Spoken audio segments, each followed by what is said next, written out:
हिन सॼे पैकेज जेको आइनी तरमीम आहे जेको पाण ॻाल्हि कंदासीं त नवाज़ शरीफ़ नाराज़ छो आहे? जी हाँ। याद आहे ई जेको मूं हमेशह पाण ॻाल्हि कंदासीं असल मसइलो त पाण चवंदासीं शायदि को हिकिड़ो नोटिफिकेशन आहे कंहिंजी हिकिड़े माण्हू जी मुक़ररी बदिली आहे, पर ही ॻाल्हि त बकौल इसहाक डार जे बि त हिते 2-3 महीननि खां इहे 27 आइनी तरमीम जा इहे नुक़्ता डिस्कशन हेठि हुआ, त ज़ाहिर आहे नवाज़ शरीफ़ खे बि ॿुधायो वियो हूंदो। ज़ाहिर आहे नवाज़ त हिन में नवाज़ शरीफ़ साहब खे न सिर्फ़ हिन इहे जेको सूबनि जे हवाले सां मामलात आहिनि उन ते तहफ़ुज़ात हूंदा, पर हुनखे आउं सम्झां थो यस त आर्टिकल 243 जो जेको चेंजिस आणण जी ॻाल्हि थिए पई त फील्ड मार्शल खे हिकिड़ो कॉन्स्टिट्यूशनल पोज़ीशन ऐं ही सभु जेके ॻाल्हियूं हलनि थियूं, ज़ाहिर 243 में फ़ौजी सरबराहनि जी मुक़ररी ऐं सदर जे सुप्रीम कमांडर जी ॻाल्हि लिखियलु आहे। कमांड ऑफ आर्मी जा नाला बि आहिनि त कहिड़ी ठीकु आहे। कमांड छा कमु कंदी। हा, टिनी चीफ्स जी मुक़ररी ऐं हू सॼो, त मुंहिंजे ख़्याल में नवाज़ शरीफ़ खे उन ते बि शायदि तहफ़ुज़ात हुजनि। हाणे ॾिसो त ॻाल्हि इहा आहे जेका लोराणी साहिबु चवनि पिया त ही पीपल्स पार्टी लाइ टफ टाइम हूंदो, सही ही सिर्फ़ु पीपल्स पार्टी लाइ टफ टाइम न आहे, पीपल्स पार्टी लाइ त बतौर पॉलिटिकल पार्टी त शदीद टफ टाइम हूंदो त हू कहिड़े पासे वञे, लेकिन ही माण्हुनि लाइ बि शदीद टफ टाइम आहे। हिन में जेके ही तरमीमूं थियण वञनि पियो,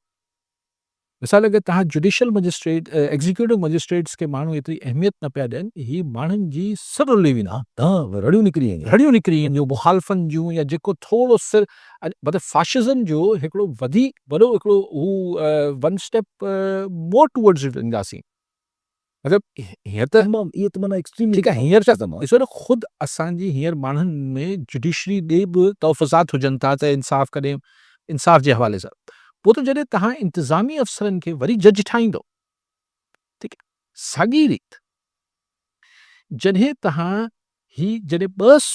खाता वफ़ाक़ में, अगरि मिसाल बिलावल साहिबु सॼी ॻाल्हि करे छॾी आहे, मिसाल हुन में को ॻाल्हि अञा लिकाई पोइते न आहे, चवनि था मिनरल्स आहे, पर जो बिलावल साहिबु मिनरल जो ज़िक्र न कयो आहे न, बिलावल सिर्फ़ु एजुकेशन ऐं पॉपुलेशन, लेकिन अगरि एजुकेशन ऐं पॉपुलेशन ईंदा वफ़ाक़ वटि त सुभाणे छो न मादनियात वेंदो, यस छो न ज़राअत वेंदी, यस छो न ही सभु वेंदा, यस ऐं अगरि ही सभु कुझु वेंदा त ऐं ही अगरि सॼे मुल्क जे माण्हुनि हिन खे क़बूले वरितो हिन ॻाल्हि खे, त ओवर सेंट्रलाइज़ेशन जी ॻाल्हि वेंदी। कुझु माण्हुनि जो ख़्यालु आहे त इहा सोच बि किथे न किथे आहे त छो न सॼे मुल्क जी हिकिड़ी पुलिस हुजे। पोइ कोशिशि त थिए पई न। हा, उहो जेको फ्रंटियर कॉन्स्टेबलरी खे फेडरल फोर्स आहे, पर ही जेका पुलिस आहे इहो बि किथे न किथे शायदि अंडर सोचूं आहिनि जे वरी इस्लामाबाद में मूं अॼु पंहिंजे रिपोर्टर सां ॻाल्हाए पियो त हू चए पियो त सही हिते त वरी कालाबाग कैनाल ही सभु डिस्कशन्स आहिनि, पर बहरहाल हुन कालाबाग ऐं कैनाल जो आइनी तरमीम सां वास्तो न हूंदो आहे। ऐं पोइ जेके सूबनि जी जोग्राफी आहे हुन में हथु विझण वारी, सो आई थिंक ही हिकिड़ी इब्तिदा थींदी, यस हिकिड़े वॾी हिन में शयूं निकिरंदियूं, यस भई ही पोइ गाहे बि गाहे जेको उर्दू में चइबो आहे वक़्फ़े वक़्फ़े सां थींदो, पर सो इहो सिर्फ़ु पीपल्स पार्टी जे लाइ इशू न आहे। आई थिंक माण्हुनि बाय एंड लार्ज जेके डेमोक्रेसी में या हिन वैल्यूज़ सिविल सोसाइटी हिन सभु शयुनि में बिलीव कनि था, ही सभिनी लाइ ॾचो आहे। ही छा चवनि था सही सारी पार्टियां मुतफ़िक़ ऐं ही जेको कॉन्स्टिट्यूशनल कोर्ट जी ॻाल्हि थींदी, कीअं यानी तव्हां भई पोइ अगरि तव्हां कॉन्स्टिट्यूशनल कोर्ट हिन में आणियो पिया, जजिस जी ट्रांसफर आणियो पिया, त पोइ तव्हां पंहिंजी 6वीं आइनी तरमीम खे रिडेंडेंट उहो रिडेंडेंट कयो पिया, हुनखे बसि फ़ारिग़ कयो पिया। यस हिकिड़ी जॾहिं तव्हां आइनी पोइ आइनी बेंच त ख़तमु, ख़तमु पोइ हिकिड़ी ॿी सुप्रीम कोर्ट पैदा थी वई, सुप्रीम कोर्ट बि न माना उहो त अलाए छा हूंदो, हा उहो त माना पोइ जेको वञे फ़ैसिलो हुनखां कराए वठे। आइन जे हिसाब सां पोइ जेको ॾिठो माज़ी में मार्शल आर्ट्स लॻंदा त सुप्रीम कोर्ट हुननि खे अची इंडोर्स कंदी, पर हिन दफ़े त हिकिड़ो अलॻि इदारो ठहियलु हूंदो। ऐं पोइ सूबनि वारो जेको कार्विंग आउट वारो सूबनि वारो आहे, पोइ इंटरप्रिटेशन अची वेंदी हुन कॉन्स्टिट्यूशनल कोर्ट मां त इहा इंटरप्रिटेशन ईअं ई आहे त सूबो ठही सघे थो। सूबो ठही सघे, हा या सूबनि जी अगरि पुलिस ऐं सभु खाता फेडरल वटि हलिया वञनि त बाक़ी सूबा रहिया छा, त आउं इहे सम्झां थो त ही हिकिड़ी मतिलबु let me use the word कि हिकिड़ी तमामु भवाइती सूरत हाल पैदा थियण वञे पई। यस और राणा सरा चओ था त छो था हिनखे चओ भाई उहो जेके बाद में फ़ैसिला आया ऐं PTI वारा मेंबर साहिबान हेॾे होॾे थी विया, हाणे जई आहे कम पीपल्स पार्टी आहे। हाणे JUI खे जी ज़रूरत न आहे तरमीम करण लाइ वोटनि जी, हाणे पीपल्स पार्टी अगरि वोट पीपल्स पार्टी जी अञा बि सेम ज़रूरत आहे हाँ सेम कम थी वियो न पीपल्स पार्टी इहो तव्हांजो सुवाल एसि ताईं वैलिड आहे त छा पीपल्स पार्टी राज़ी थी वेंदी इहो $1 मिलियन जो सुवाल आहे अगरि फैसल वावड़ा जी ॿोली ॿुधूं ओ यस हू त जेको फैसल वावड़ा जिन्हनि हल्कनि खे तर्जुमानी करण जी दावा करे थी यस त उन जो बकौल त आसिफ़ ज़रदारी साहब जेके आहिनि तमामु समझदार सियासतदान हाँ, स्मूथ सेल कंदी उहो ही बिल्कुलु 27 आईनी तरमीम पास कराए वेंदा स्मूथ सेल इहो फैसल वावड़ा चए पियो आउं न पियो चवां आउं इहो सम्झां थो त पीपल्स पार्टी खे 10 दफ़ा न 100 दफ़ा सोचींदी मुंहिंजे ख़्याल आहे ऐं अहिड़ी का कमिटमेंट अगरि बिलावल भुट्टो ज़रदारी ॾेई छॾी हुजे हा छाकाणि त कुझु हल्कनि जो जीअं पहिरीं मूं हिकिड़ी थ्योरी तव्हांखे ॿुधाई पए कुझु हल्कनि जो ख़्यालु आहे बिलावल साहब ई जेको ब्रेकिंग न्यूज़ पेपर आउट कयो आहे जो मतिलबु आहे त पब्लिक यस ओपिनियन वठिजे यस ऐं उन जे अकॉर्डिंगली उते स्टैंड वठिजे पर ॿियनि हल्कनि जो ख़्यालु आहे त हीउ हू जेको ओचितो बम फाटे आहे त बिलावल साहब हिन खे हिकिड़ी पहिरीं ॻाल्हि करे थोरी शयुनि खे डाइल्यूट करणु चाहे पियो आउं नथो सम्झां इहे थिए बिल्कुलु ई हिकिड़ी शइ कनि था पोइ थोरे हफ़्ते खां पोइ ख़्यालु अचे थो त हाणे इहो मिटाओ दुबारा सां शुरू करो नई शइ ठाहियो वरी नवां अकाबिर अचनि था वरी नई शइ ठाहियो हाणे इन करे त मुल्क अॻिते वधे थो वरी पोइ हिते हटे थो उते ई बीठो रहिजी वांगुरु बेसिकली एॾो ॾिसे थो काॾे बाक़ी हारी कार्ड कंहिंखे मिलियो आहे ज़रूरु जिन्हनि खे मिलणो हूंदो उन्हनि खे मिली वेंदो चाहे सर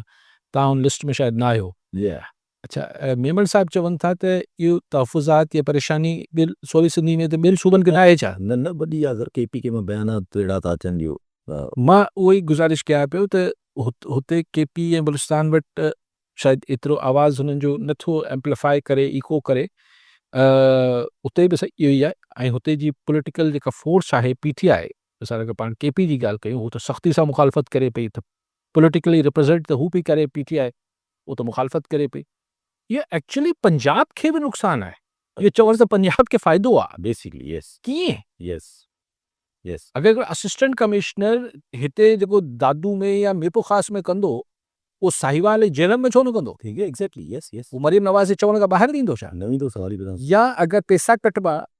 त उहो सिर्फ़ु सिंध ऐं बलुस्तान जा कटबा या पंजाब जा बि कटबा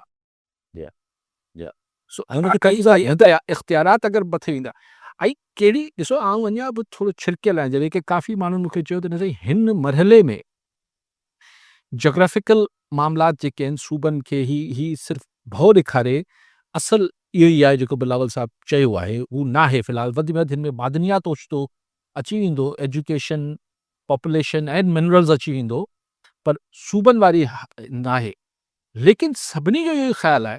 त अगरि इहो स्मूथ सेलिंग फबी वियो त पोइ बि थींदी त हू बि थींदो यस यस पोइ कालाबाग बि थींदो पोइ सभु कुझु थींदो इहो हिकिड़ो ख़्यालु आहे पर आउं सम्झां थो त पीपल्स पार्टी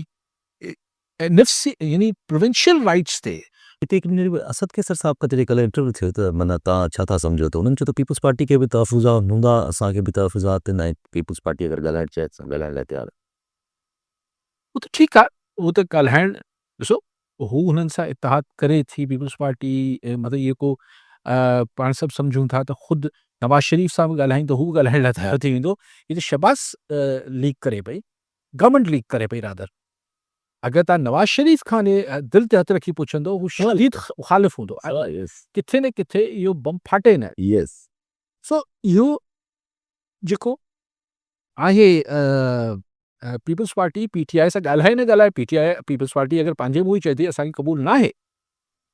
त हिनखे ब्रेक अची वेंदा लेकिन पोइ हिन त छा इहा सॼी तरमीम सॼी जेको मसूदो आहे सभ जा सभु तरजीही नुक़्ता आहिनि